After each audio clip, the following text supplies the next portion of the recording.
Good afternoon, I'm Jordan Roth, and thank you for watching us on Dallaesthetic. I'm fortunate to be sitting here with Gillian Bradshaw-Smith. Gillian's a represented artist at Row 2 Art, and very, very talented woman, to say the very least. So let's kind of start at the beginning. When we first met, you invited my mother, Susan, and I over for tea and at your studio, and we learned about your history, and we have to start there. So how did it begin? It began a long time ago in India, where I was born and lived till I was 11. And then during the Second World War, we sailed from Bombay on D-Day across the ocean in what was a converted liner, but now a troop ship. Wow. And it was fun because I was 11. It was fun? Yeah. My brother and I had a ball. Did you know it was? Yeah, we knew. Oh yes, we knew all that. You know, we had to carry life belts on our persons the whole time, and of course we wore out the batteries for the SOS signals practicing, but nevertheless it was fun because there was a huge convoy around us. Wow. Of warships and aircraft carriers and aircraft taking off and flying around, and I mean it was really you know, apart from the occasional smoke screen when we were hiding, the convoy was hiding from whatever. And did you land on D-Day? No, we left on D-Day. You left on D-Day, so that was. So it took about a month, yeah. And I had my first lesson in scale perception. You know, as a child, noticing. There was when we came to Port Said, there was a huge balloon that was being brought by a little tiny launch, and this gigantic balloon on the end, and it was transferred to our ship to protect the ship from dive bombing. Wow. And a barrage balloon, and then when it was transferred to the back of the liner, there was this tiny balloon on the back of the huge ship, and it was like an image. That transfer of scale really impressed me. That's wild. So you grew up after that you grew up in England? After that we were in England, and I went to school there, boarding school, and then eventually I loved dance and I loved art, and I had to make a choice because I got into one of the London dance schools, but then I got into Reading University's art department, and so I decided on art. What tipped the scale for you? I think it was just, I just loved making art better. It's something you could do whenever whenever. It wasn't performance, it's more. So anyway, that was my choice, and so in England, I loved it. In England, what were you working on? We'll get to the New York work in a minute. Oh, okay. Well, in England, I was teaching after I left art school, and then I would work on paintings, trees, things that sort of natural forms, still lifes, some portraits, and then I came to America. In 1963? In 1963, I came to Dallas first, and then I left here for New York in '67. So what brought you to Texas, of all places? Well, it was just that my aunt and uncle lived here, and so I was able to get a green card. I did wait my legal 6 months in England, but I was only supposed to come for a year. But in fact, I never went. I mean, I went back to visit, but I made America my home and became a citizen. When did you become a citizen? In 76. Okay. I mean, in 96. 96. That it was the 200th Wow. anniversary, so I got a special certificate. Oh, that's great. When you initially came, you didn't know that you would be here for too long? No.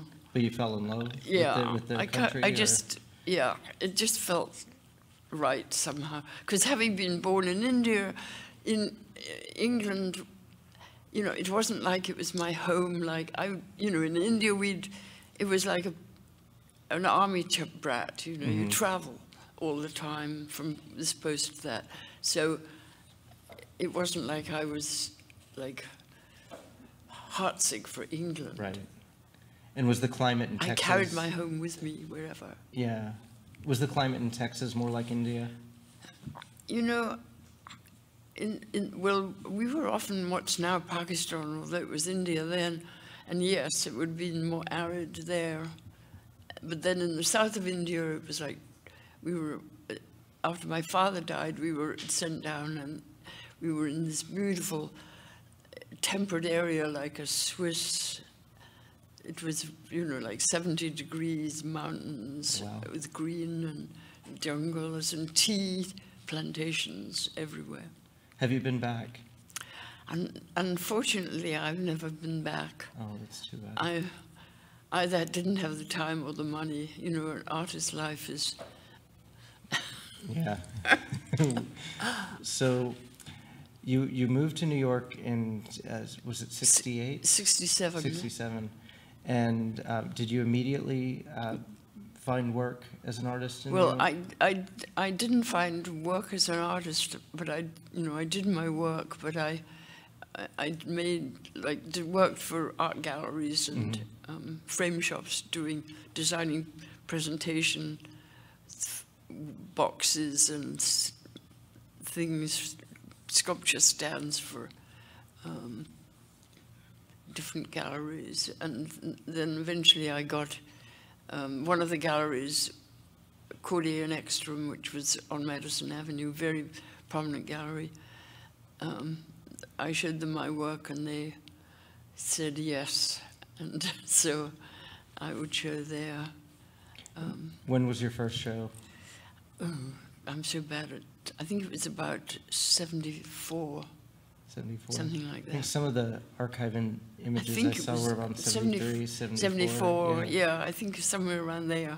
And then I would show in various, mostly then I was doing large soft sculptures, like some of them really big, like that was actually my second show there, and those were painted images. And that was on flat metal, cutouts. right? They were on metal Yeah. cutouts, and that was me, like fragrantly lounging.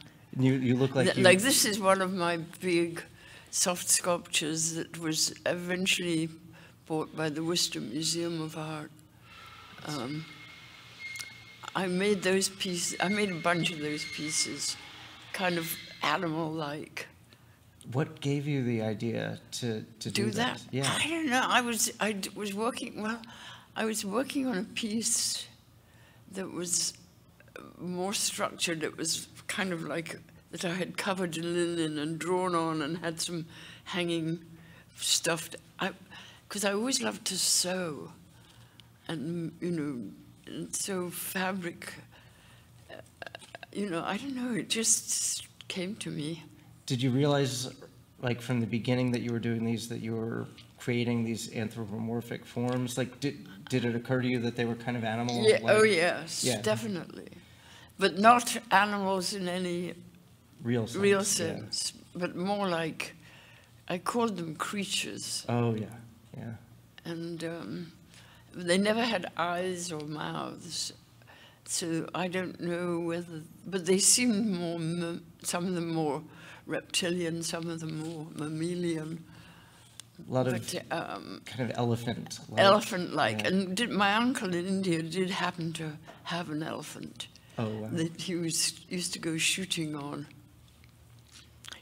Right. So that showed up in the work, this I think. Piece, this piece has, you can see the box, and it sort of like grows out of the box, which actually covered. It's all a natural linen. And then and these pieces, I called them after the caves in India, Allura, and one of these, the one nearest, is actually in Toronto. Oh, wow. Owned by the guy, Robert Soman, who used to be for 2 terms the head of the Canada Arts Council. Wow. So he has several of my pieces. And who was your first collector? I don't even remember. There was a woman in London. There was a Madame Duchamp, right? And no, she never collected. Oh, she didn't collect. No, she was the first person to see my first show. Oh, Madame wow. Duchamp, because I had fixed some of Marcel Duchamp's pieces for her. Really? Like one of those suitcases where he had like a museum in a suitcase, and there was one of the miniatures of the big glass. The glass? And it had slipped, so I fixed that. So you've had your hands on that piece? Yes, and then I made a base for one of his bronzes, which looked like a kind of, looked like something between a turd and a penis cut in half, laying. Wow. It was like this weird object, bronze object. And what did you have to do to it? I just had to make a base for that, like a sculpture base for that. For the turd penis. Okay. And other artists that have shown in the gallery about the same time as you? Yeah, Romery Bearden, for instance, Nancy Grossman was another, and Isamu Noguchi. Wow. He was, and they were all like wonderful, and others too. I mean, really wonderful other artists. And I was one of the junior artists. So that gallery had a really great program. It had a great program, very individual, mostly what I'd call eccentric artists, like myself. Yeah. People who, at the time, there was pop art and op art, but Ekstrom was really more looking for kind of individual voices who created their own little worlds. Right. And your work frightened people sometimes, right? Yes, I was in a show before I had the gallery. There was this show organized called 10 Downtown, where 10 artists, the people who first started it, like 10 artists opened their studios, mostly downtown in New York, around Soho and the Village. And then they would pick the next 10 Downtown. And so I was picked as one of the artists, and I had all these pieces that were like these towering elephant-like pieces, and this woman, and there was another friend of mine who had a show above, and she took one look and was terrified. I'd read some which somehow I took as a compliment. No doubt it was. Of course. Some of the articles even back then would say the monstrous work. Yes. One of them said bloody or bloodbath or something. Yes, they did. They definitely, because the pieces had a sort of ferocious edge. But in fact, they didn't have the means to attack, but they were sort of brooding and slightly sinister. And I always kind of liked that sort of edge. Certain things come out in your work over and over again without you even really bidding them. Yeah. Well, and we'll talk about your current work in a minute, but there's always sort of a twist. Yes, or I like work, even in sort of other novels or movies. I like, or actors. I like actors, for instance, who have a sort of dangerous edge to them. Right. I think of Clive Owen as one, or, you know, it's sort of like something unexpected. something, yeah, unexpected or edgy. So, a twist in your career came when you were making soft sculptures, and how were you discovered to be a toy maker? Well, that was, you know, a serendipity. You know, sometimes if you get in a shower or a tub and you soak and you get into this kind of fugue state, I had such an experience, and I had this vision of a pig as a toy with baby pigs, because I had been using snap fasteners in some of my work at the time. And so the nipples, it struck me that snap fasteners were like a wonderful analogy for a nipple. And so I designed this baby pig, mother pig with babies that snapped on and off to her nipples. And did you nursing mothers? Did you imagine this as a piece of artwork, or no? I just did it. I didn't really imagine. I just did it really as a toy, but not really imagining. But I was married at the time. My husband had a connection, and he really liked it, so he took it down and showed people. And at I can't remember that Danish silver road. Anyway, it was like a shop on Madison Avenue, and somebody there showed it to her husband, and he was looking for an idea because he was working with Job Start at Lyndon Johnson's Job Start, and they wanted to find work for people in Appalachia, and so the cut and sew operation is quick to set up. Yeah. You know, a few sewing machines and some operators, and you're in business. And I read an article about it, like 1976 or something. Yeah. One of the larger employers. Yes, in the it was in Appalachian well, it Mountains. was in Jackson County.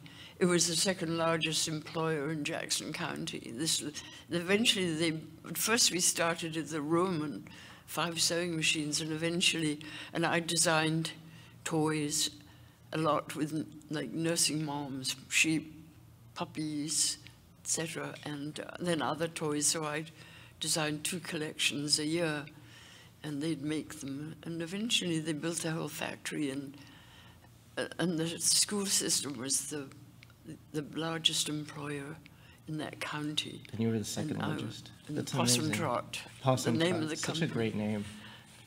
There was a place nearby called Possum Trot. Oh, there was. But this image But just the pops into image your was head. perfect. Yeah. And I did a possum with babies that were looped onto her tail as one of the toys for Possum Trot. And I don't know, I think I've told you this, but I have an eBay search saved for yes. for when your toys come up. Oh. And I've collected a few now. Really? I have a few too from eBay. People have sent me a few toys. And then the book is available. You had a book, Yeah, I Adventures did. in Toy Making. Yes. And that often comes up on Amazon. And that was funny because that came up, that whole project came up from when I had my first show at Cordier and Ekstrom. Oh, wow. The Channel 11 News called me and wanted to do an interview, and so they interviewed me at the show just before it opened. And the next day, I got 2 publishing offers. Wow. One from the to do toys, and the other scared me so much I lost the letter and never answered. It was to do a book on soft sculpture. Oh. The pig, that's a pig with Oh, yeah. the original pig with the babies. And the book I've seen, excerpts have been published in like Family Circle and things like Yes, that. in fact, yes, there was a book club that bought the book. That's so which cool. was, And I have a copy of that as well. and it was published in England, but there instead of calling it Adventures with Toy Making, they called it Toys with Flair. Toys with Flair. So That works. So English. So funny. So it's wild. You started off in India and made your way on D-Day to England and then to Texas and New York. And then making toys. And then you would think that would be enough, right? But soon after or maybe not soon after, you moved back to Dallas, right? Yeah, I did. And the thing that sort of happened between them was my art dealer's wife was a historian of the ballet. And she was very interested in a particular ballet company called New York Theater Ballet, not New York City Ballet, New York Theater Ballet. And they needed a set, a backdrop painted because they did a lot of revivals of ballets. And so, Parminia Miguel, who was the wife of my art gallerist, introduced me to the director, and so I did, and she had a lot of designs from Diaghilev. She had a collection of the Ballet Russe set designs, costume designs from, unfortunately, before she got her museum built, she died of cancer, but anyway, so she introduced me, and I did a reproduction of this backdrop for an Edgar Allan Poe poem that was turned into a ballet, Annabel Lee. Oh, yeah, Annabel Lee. And it was originally designed by Andre Dera. And anyway, and so then they asked me to design their Cinderella. So I did that, and then other ballet companies saw that and asked me to design. So I, like out of the blue, I suddenly was designing And they're still in use. Yeah, a lot of them are. In fact, I have 2 nutcrackers on in New York every year. That's from 2 different companies. Just amazing. But I did altogether about maybe 23 or so set designs, and everywhere from mostly ballet, but even a magician I did for him, for his touring company. And, but never. My ambition was to do an opera, but I never did get an opera. Well, to be doing your own, like really unique kind of personal work, and then being able to dive into these classical pieces must be extraordinary. Well, it's fun. And then when I got back to Dallas, then I got to do a lot of murals for interior designers, various houses all around Dallas. And like over the and top. in Tulsa, like really, yes, like extensive works, and that was. I mean, I really loved doing that too. And you still do that on occasion. Yeah, I haven't done one in a while, but yeah, So then, was it 2 years ago? Last year we put 2 years ago. 2 years ago, we put on a show for Finding Daphne. Yes. And I really enjoyed painting those paintings. Yes. And they still show occasionally. Next in the at yes. North Haven Gardens in September, there'll be some images from there. Yes. And in Fort Worth, they've shown. Yes. So, tell me the story of Daphne and what inspired you to I was inspired by seeing these very human elements in the crepe myrtle trees around my house and neighborhood, and so I'd photograph them and then isolate the elements so that the background of the houses and what have you disappeared, and then and they were extremely explicit. I really wasn't inventing these at all. And I thought of the Greek myth of Daphne, the nymph, who was spied by Apollo who wanted to rape her. And she pled to Zeus, "Save me." And he turned her into a tree. And so, you know, and that's been a classical theme for painters since the Renaissance. Daphne Daphne and Apollo. And so my trees have definitely Daphne bits, like quite explicit, but also plenty of Apollo bits too.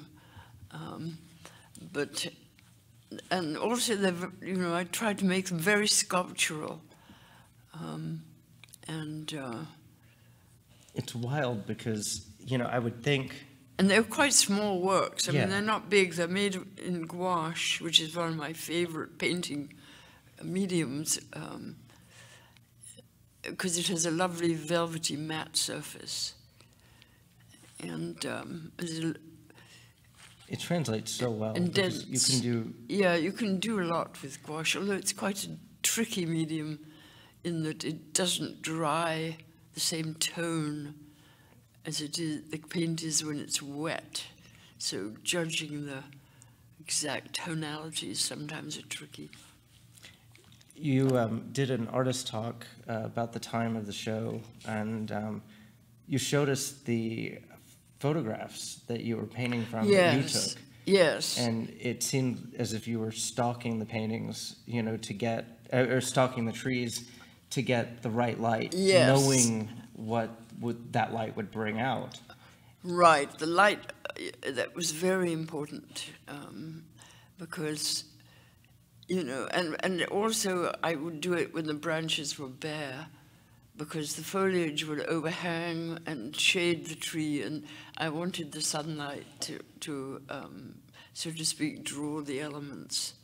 I was shocked to see that in the photographs, they really looked as explicit as they do in the I know, paintings. I mean, it is, but it's sort of in the eye of the beholder, I guess, and I was the beholder. Yeah. And I sure... But you weren't the I only one. saw... I mean, the Dallas Morning News... So now the pieces that are up there now are the pieces that I did as embroideries. They were like large, even 6 foot to 7 foot high, all done with layers of fabric and mostly translucent layers of tulle, which they use in ballet. Yes, Yeah. which is kind of like a glaze in painting. So you can layer them, and all the colors may be very garish, and when you see a big bunch of it, but when you layer them one over the other, they can become extremely subtle. And then, I'd sew that down. And I would also use the photo as the basis, one of my photos as the basis for those pieces, and then stitch them. They're really detail. magnificent because, I mean, to paint in that scale in watercolor would be just kind of ridiculous and Yes. torturous. It would. But you were able to, they fit perfectly with the rest of the work. And you brought the tool. I should have had you break some today. Oh. But it was so bright. Yes, it was garish. But thinned out. Thinned out, it becomes like a whisper of a color. Just it's amazing. a very delicate, but in a bunch it looks too bright. And that's a nice, it was a nice way to kind of go back and revisit some of your earlier techniques, I suppose. Yes, Yeah. yes, because I always loved sewing, and I did a lot of embroidery when I was in England, making even vestments for priests and embroidering,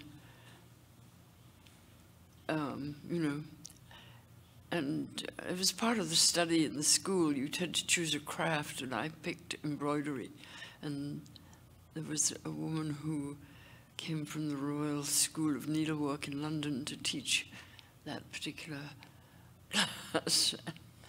And textile arts are really coming back. Textile, yeah, and it's material, just using material. It's play, really. Right. It's, I think artists are really at play like they were as kids. Right.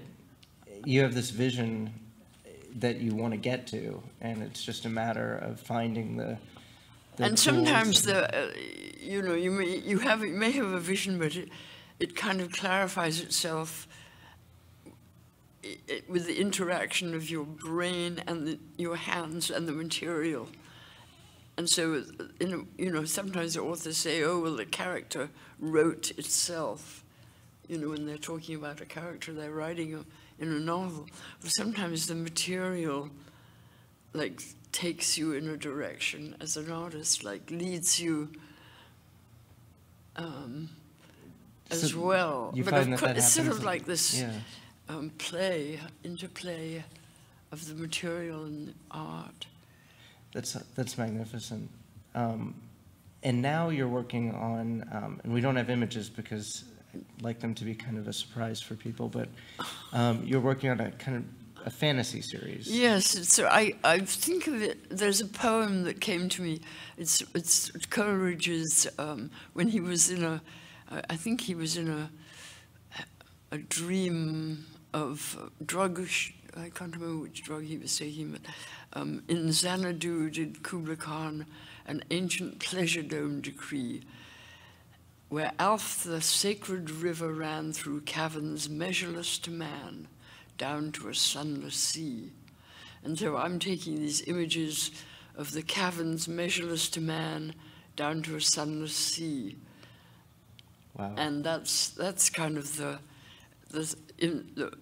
tipping off point. And then I happened to have last year see the Carlsbad Caverns in New Mexico and went through those, and they're like amazing. So that served as some inspiration for you? So it's sort of like, yeah. They're wild. They're like dark. They're dark. They're dark and kind of. But this texture and these shapes that kind of creep out. Yeah, towards and they're like based on the idea of a pop-up book, which is sort of childish, I know. But so instead of working just on a flat surface or having a totally round three-dimensional surface, I'm using like planes and floating planes of some of the images. And so some of the objects in these or float above the surface. And so they have a sort of create like shadows that are like not really, that shouldn't be there kind of thing. Anyway. Yeah. And colors that don't really exist to a degree. Right. Yeah, because you wouldn't have color in the dark. No. But some of those will be on view at the Chaos Show at Row 2 Art on the 4th of August, kind of maquettes, more or less. And then there are some others that maybe will be in a show later at some point. And I'll pop some images on the site so people have on our Instagram actually, so that people have the opportunity to see them beforehand. A little taste. So, well, Gillian, anything else? Anything else you'd like to leave us with? Well, just that it's such fun talking to you. Oh, and always. I so appreciate having my art shown and just so lucky to do what I do. Love doing it and appreciating other artists who do amazing work. It really shows. You make it to art shows all over Dallas and always making. It's really an inspiration, and it's always been a pleasure to work with you and to know you. So, thank you for joining us today. Thank you. And that's a wrap for Dallaesthetic today. See you next week.